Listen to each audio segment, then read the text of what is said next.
Welcome to my channel mommy darling. आज की इस वीडियो में एक्चुअली मैं बताना चाहती हूँ कि हम लोग जो बच्चों की पढ़ाई होती है जिसको हम बोलते हैं कि उसके ओरल से स्टार्ट करना, वो किस तरीके से स्टार्ट करें। एक्चुअली मैं भी ये लगातार पिछले साल से कोविड का टाइम चल रहा है, जिसकी वजह से जो छोटे बच्चों की क्लासेस हैं जैसे कि प्री नर्सरी LKG UKG वो सब स्टार्ट ही नहीं हो पाई।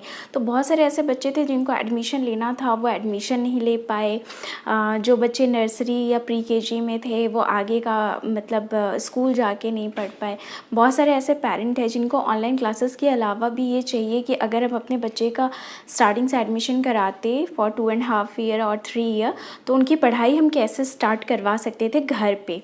बिकॉज़ ऑनलाइन पढ़ाई तो है ही अच्छी, बट पेरेंट का भी एक अपना रोल होता है। अगर पेरेंट भी अपनी तरफ से पूरी तरीके से एफ़र्ट लगाए तो जो आपको जो एक पोर्शन मिस लग रहा है बच्चों की ऑनलाइन पढ़ाई में कि आप इतना कंट्रीब्यूट नहीं कर पा रहे अपने साइड से, तो आप वो स्टार्ट करा सकते हो। फिर आप उससे देखोगे कि बच्चे के ऊपर काफ़ी फ़र्क पड़ रहा है। तो आइए देखते हैं इस पहले वीडियो में कि बच्चे के जो ओरल्स होते हैं, जो ओरल पढ़ाई होती है वो किस तरीके से शुरू की जा सकती। तो सबसे पहले हम काउंटिंग यानी नंबर्स की बात करते हैं।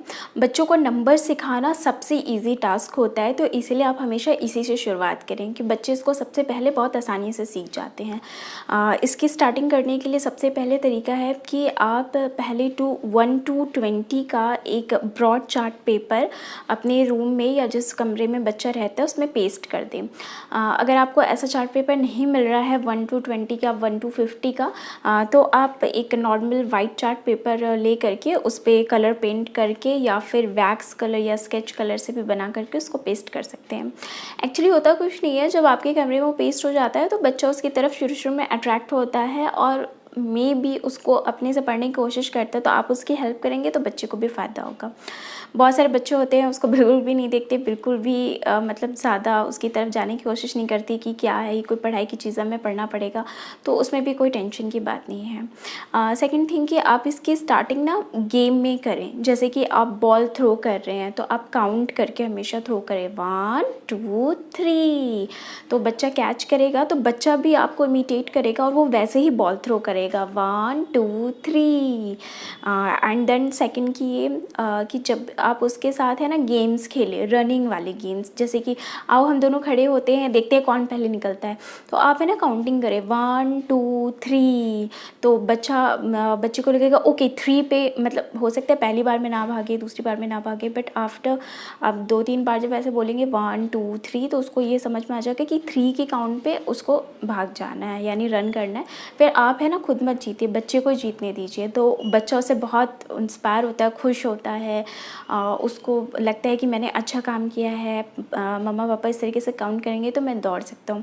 फिर आप उसको है ना नंबर्स बढ़ा दी, कुछ दिनों के बाद उसको 1 2 3 4 5 कर दें, एंड देन फिर उसको 1 to 10 कर दें। वो 1 to 10 बच्चा सिर्फ गेम में याद कर लेगा। एंड देन इसके बाद है ना आप स्टेयर्स काउंटिंग स्टार्ट कर सकते हैं। जैसे कि अगर आपका घर फर्स्ट फ्लोर, सेकंड फ्लोर या थर्ड फ्लोर पे है, या फिर आपके घर में थोड़े बहुत भी स्टेयर्स हैं तो उनको यूज़ करिए। बच्चे को है ना अपना हाथ पकड़ करके चढ़ाइए और काउंट करिए। हो सकता है बच्चा नहीं काउंट करेगा शुरू में, बट धीरे धीरे बच्चे काउंट करने लगते हैं आपके साथ में ही बोलेंगे, कोई प्रॉब्लम नहीं है, साथ में ही बोलने दीजिए 1 2 3 4 5 6 जैसे करके। मेरे यहाँ पे है ना 20 स्टेयर्स है हमारे फ्लैट तक आने में, तो वो 20 तक का काउंटिंग मेरी बेटी ने वो स्टेयर्स पे ही याद कर ली थी। मैं जितनी बार उसको चढ़ाती उतारती थी या छत से लाती थी मैं उतनी बार काउंट करती थी, तो वो 1 to 20 उसको वैसे ही याद हो गया। तो ये एक बहुत अच्छा तरीका होता है, तो आप इसको इस तरीके से याद करवा सकते हैं। ये ओरल्स के लिए काफ़ी हेल्पफुल होता है। Now come to alphabets. इसके बाद जो काउंटिंग के बाद जो बच्चे को ईजी चीज़ लगती है वो होती है अल्फ़ाबेट्स यानी कि ABC याद करवाना। तो ABC आप कैसे स्टार्ट करवाएंगे? सबसे पहली बात तो मैंने एक चीज़ देखी है यूट्यूब वगैरह पे बहुत अच्छे phonics song A to Z available हैं, तो आप चाहें तो उसकी भी थोड़ी हेल्प ले सकते हैं। उसको अगर आप यूट्यूब पे प्ले करेंगे और बच्चे को वो दिखाएंगे, ज़्यादा नहीं कभी कभी इसको दिखाएं, तो वो एक होता है ना कि एक सॉन्ग उसके दिमाग में बैठ जाना, दिखाना, वो थोड़ा कलरफुल पिक्चर होता है तो बच्चे को अच्छा भी लगता है, प्लस आप भी बीच बीच में बोल सकते हैं उसको, तो बच्चे को वो थोड़ा मेमोराइज़ होना स्टार्ट हो जाता है। तो बच्चे के लिए ये जो अल्फ़ाबेट्स होती है थोड़ी फैमिलियर हो जाती हैं। तो आपको उसकी स्टार्टिंग कैसे करानी है, इसकी स्टार्टिंग ना थोड़ी आप कलरफुल कराइए। फॉर एग्ज़ाम्पल जैसे कि ये देखिए, ये कॉपी, ये ब्लैंक पेज है, इस पे एक पेज पे एक अल्फ़ाबेट बनाइए इस तरीके का, और बच्चे को ये दिखाइए, ये क्या है, ए। और ये इस ए को डेली बेसिस पे रिपीट करिए। कोशिश करिए कि 2 या 3 दिन में सिर्फ एक ही अल्फ़ाबेट आप इंट्रोड्यूस करें, ताकि बच्चे को बिल्कुल भी कन्फ्यूज़न ना हो। याद रखिए, ये मैं 2.5 से 3 ईयर के बच्चे की पढ़ाई के बारे में बता रही हूँ। तो ऐसे केस में जब बच्चा इतना छोटा होता है तो कभी कभी होता है कि बच्चे को बहुत कन्फ्यूज़न क्रिएट हो जाती है अगर आप बहुत जल्दी जल्दी उसको अल्फ़ाबेट्स देते जाएंगे तो। और जब आप बच्चे को एक अल्फ़ाबेट इंट्रोड्यूस करें, फॉर एग्ज़ाम्पल ए, तो आपके घर में जो भी ए से रिलेटेड चीज़ें हैं वो आप बच्चे को पहले ऐसे ही दिखाएं, क्योंकि एप्पल सबके घर में अवेलेबल होता है मोस्टली। तो आप बच्चे को दिखाएं, बेटा ए एप्पल, ए फॉर एप्पल, देखो एप्पल, इसको खाते हैं, ये बच्चे को दिखाएं। बच्चे को अलग से याद कराने की ज़रूरत बिल्कुल भी नहीं पड़ेगी, क्योंकि वो अपने सामने ही देख रहा होगा। और भी ऐसे बहुत सारी चीज़ें हैं दिखाने के लिए, जैसे कि बच्चों को एंजल्स बहुत पसंद होती है, आप एंजल दिखा सकते हैं। आजकल चींटियाँ हर जगह मिली जाती, गर्मी का टाइम है, आप आंट दिखा सकते हैं। ए फॉर आंट भी होता है, देखो ये काट लेता है, बहुत तेज़ लगता है। आप बच्चे को इस तरीके से गेम में प्ले करके बताएंगे तो बच्चा बहुत जल्दी समझ जाएगा इस चीज़ को। तो ये A to Z ये थोड़ा सा टाइम लेता है बच्चे को, बट जब एक बार बच्चा A to Z इस तरीके से अच्छे से समझ जाता है तो ये बहुत ही अच्छी बात होती है, क्योंकि बच्चा ये कभी भी नहीं भूलने वाला है। अंदर जब आप ये स्टेप पूरी तरीके से कंप्लीट कर लें तो ये आप इस तरीके की एक ड्राइंग बुक बनाइए। मैंने एक ड्राइंग बुक ली थी, आप चाहे तो ब्लैंक कॉपी भी ले सकते हैं। तो इसमें आप क्या करें, फ्रंट पेज पे बच्चे का नाम लिखें और उसको स्कूल का नाम उसमें इंट्रोड्यूस करवाएं, क्योंकि अब वो अल्फ़ाबेट्स जान गया है बच्चा, तो वो बहुत आसानी से अपने स्कूल के नाम की स्पेलिंग भी लिख सकता है। जैसे कि मैंने फर्स्ट पेज पे अपनी बेटी का नाम लिखा था, ये कलरफुल था काफ़ी, उसको अच्छा लगा तो उसने याद कर लिया था। एंड देन अब टाइम होता है जब आप बच्चों को ये बता चुके होते हैं A to Z अल्फ़ाबेट। ये बात याद रखें, ज़रूरी नहीं है कि दूसरा बच्चा इस चीज़ को 2 महीने में सीख गया तो आपका बच्चा भी सीख जाएगा। हर बच्चे की याद करने की जो कैपेबिलिटी है वो अलग अलग होती है। तो ऐसा कोई ज़रूरी नहीं है कि कोई और बच्चा इतना टाइम ले रहा है तो आपका बच्चा भी इतना टाइम लेगा। हो सकता है थोड़ा डिले सीखे, लेकिन इसमें कोई घबराने की ज़रूरत नहीं होती है, हर बच्चे अलग अलग टाइम लेते हैं। तो जब आपका बच्चा A to Z अल्फ़ाबेट सीख जाए अच्छे से, उसको मेमोराइज हो जाए, then start sounds, phonic sounds. ये इसमें ये देखिए, ये मैंने ड्रॉ किया है, जैसे A for apple, A for ant, तो ए। और बिल्कुल ठीक इसी तरीके से B for ball, B for bat, ब, C for cat, C for car, क।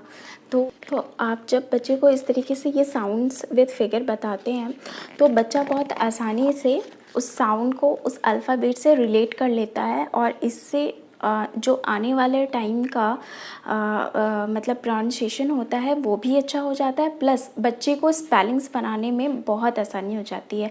वो जानता है C फॉर कैट, क। तो जितने भी इस टाइप के वर्ड्स होते हैं आप उसमें से C हटा के कुछ और भी लगा देंगे तो वो उसको पता रहता है साउंड, तो वो बहुत आसानी से उसकी स्पेलिंग बना लेता है। हमारे टाइम पे, मतलब मैं अपने टाइम की बात बता रही हूँ, हमारे टाइम के जितने पढ़े हुए बच्चे हैं उन लोगों को इस तरीके से साउंड के साथ नहीं पढ़ाया जाता था। तो ये बिल्कुल नई चीज़ है इस टाइम के पेरेंट्स के लिए कि इस तरीके के साउंड बच्चों को इंट्रोड्यूस करें। बट इट रियली हेल्पफुल कि मेरी बेटी अभी 3 वर्ड्स वो खुद से बना करके वो लिख लेती है, अगर मतलब मैं डैश करके दे दूँ कि इसकी स्पेलिंग क्या होगी, और ये सिर्फ ये साउंड पढ़ाने का नतीजा होता है। तो अभी आप देखेंगे कि मोस्टली स्कूल्स में पहले अल्फ़ाबेट इंट्रोड्यूस कराया जाता है एंड देन उसके बाद साउंड्स इंट्रोड्यूस कराया जाता है उसके साथ में, ताकि बच्चा अच्छे से उसको पढ़ाई कर ले। इसके बाद नंबर आता है क ख ग का। जब बच्चा साउंड समझ ले थोड़ा सा तो आप क ख ग इसको इंट्रोड्यूस कराइए। इसको एक्चुअली में बच्चों को शुरू में थोड़ा टफ़ लगता है, तो इसको इंट्रोड्यूस कराने का सबसे अच्छा तरीका है कि यूट्यूब पे इसकी बहुत सारी हिंदी पोएम आती है स्वर और व्यंजन की। तो स्वर की पोएम बहुत ही कॉमन है, अ से लेकर अह तक बहुत सारी अलग अलग पोएम्स हैं। तो आप वो पोएम्स है ना अपने बच्चों को दिखा सकते हैं। तो जब आप पढ़ाना स्टार्ट करेंगे तो उसको थोड़ा फैमिलियर लगेगा और टफ़ नहीं लगेगा। याद रखिए पहले स्वर उसको अच्छे से मेमोराइज़ हो जाने दीजिए, उसके बाद ही व्यंजन पे जाइए, क्योंकि वो थोड़ा-सा टफ़ होता है बच्चे के लिए। तो और उसके बाद आप धीरे-धीरे उसके लिए कोई अच्छी कलरफुल बुक इंट्रोड्यूस करें। मैंने ये बुक परचेज़ की थी, ये हिंदी प्रथम वर्णमाला, क्योंकि ये बुक थोड़ी मोटे पेजेस की है, तो मुझे डर लग रहा था कहीं मेरा बच्चा फाड़ ना दे इसको, तो मैंने ये वाली बुक दी थी। तो आप ये देखेंगे, ये बुक इस तरीके की है कि इसमें एक पेज पे 2 दिए हुए हैं और ये अलग-अलग तरीके के 2-2 शब्द दिए हुए हैं। अगर आपको लगता है कि इस तरीके का आपका बच्चा कन्फ्यूज़ हो जाएगा, तो आप फ़र्स्टली कोशिश करें कि एक पेज पे केवल एक ही शब्द हो, जैसे कि हो तो वो पूरे एक ही पेज पे हो और उसमें रिलेटेड शब्द दिए हों।